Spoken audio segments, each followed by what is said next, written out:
বন্ধুরা, এটা আমার প্রথম ব্লগ। আজকে সকালবেলা বেরিয়েছি বন্ধুর সাথে তারকেশ্বর যাব বলে। যাই হোক বন্ধুরা, সকালবেলা ট্রেনে করে যে যাওয়া, এই যে মনোরম একটা পরিবেশ, এত সুন্দর হাওয়া, এত সুন্দর প্রকৃতির দৃশ্য, মনে হয় যারা ট্রেনে রোজ ডেলি প্যাসেঞ্জারি করে তাদের কাছে এটা স্বর্গ। আমাদের কাছেও স্বর্গ, আমরা তো সবসময় ডেলি প্যাসেঞ্জারি করতে পারি না, কিন্তু যখনই যাই আমরা এটা অনুভব করি।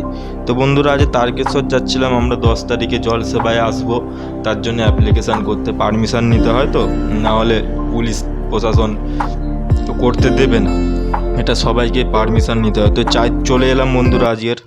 বন্ধুরা, আমরা 10 তারিখে পাড়ার ক্লাব থেকে জল খাওয়াতে আসবো। দুজন মিলে এসছি আজকের অ্যাপ্লিকেশান করাতে। গাঁড় ফাটিয়ে আমাকে হাঁটাচ্ছে, ঠিক আছে। 1.5 কিলোমিটার হাঁটালো, গাড়ি ফাড়ি পাওয়া যাচ্ছে না। 2 কিলোমিটার হাঁটালো, 3 কিলোমিটারের কাছাকাছি হাঁটছি। ঠিক আছে, ভোলে বাবার কাছে আসবো, অসুবিধা নেই। ওই আমাদের লোকেশন পয়েন্ট। আবার ওই আমাদের হলুদ যে জায়গাটা দেখছো বন্ধুরা, হরিকেটের সামনে আমরা জলসেবায় থাকবো, ওখানেই থাকবো। রাস্তা তবে ঝকঝকে আছে, 2-2.5 কিলোমিটার হেঁটেছি, কষ্ট হচ্ছে না। রাস্তাঘাট দেখিয়ে দাও। রাস্তা একদম চকচকে আছে, যারা হেঁটে আসবে তাদের জন্য খুব পরিস্থিতি একদম খুব সুন্দর, ফার্স্ট ক্লাস পরিস্থিতি। আর এখানে তো এলে একটা মানে আলাদা লেভেলের যেন নেশা আছে গ্রামের প্রতি। আমার ভাইয়েরও আছে গ্রামের প্রতি একটা হেভি নেশা। এত সুন্দর পরিবেশ, এই ধান চাষ হয়ে আছে, এত সুন্দর জায়গা মানে পাওয়া মুশকিল আছে, আমাদের ওখানে তো পাওয়া যায় না। এত সুন্দর রাস্তা। আমরা সামনে শনিবার আসছি,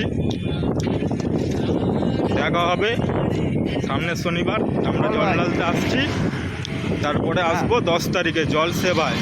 না, আজ কোনো খবর নেই। আজ বন্ধুরা, এই দিদি টয়লেট বানিয়ে দিয়েছে সবার জন্য, সুলভ শৌচালয়। বন্ধুরা, এই সেই কোম্পানিটা, সামনের ফ্রন্টটা থেকে আর দেখাতে পারলাম না, তবে বন্ধুরা ভেতরের জাস্ট জায়গাটা দেখো, মানে এত সুন্দর জায়গা, এত সুন্দর, এত বড় এরিয়া নিয়ে কোম্পানি। কত সুন্দরভাবে দুধারে সারি সারি গাছ বসানো আছে। পাশে বন্ধুরা বাঁদিকে যে দেখছো আম গাছ, ছোট ছোট আম গাছে ছোট ছোট ফল, ভেতরে আরো কত রকম গাছ বসানো আছে। কত সুন্দর একটা মনোরম পরিবেশ, এত সুন্দর পরিবেশ বন্ধুরা, আমাদের ওদিকে তো সত্যি পাওয়া যায় না। এখানে তাই মন চায় সবসময় বারবার ছুটে আসতে, সবারই মন চায়। বন্ধুরা, আমরা 10 তারিখ আসছি, সবার সাথে দেখা হবে। আর এত বড় কোম্পানি, এত তার থেকে বেশি বড় কোম্পানিটা জায়গা নিয়ে বাগান বানিয়ে রেখে দিয়েছে। আমাদের এখানে বন্ধুরা এসব কোম্পানি তো একটু এই জমি ছাড়তে চায় না, যত পারবে তত বিল্ডিং বানাবে, কিন্তু এখানে এত বড় কোম্পানি কত সুন্দর বাগান বানিয়ে রেখে দিয়েছে।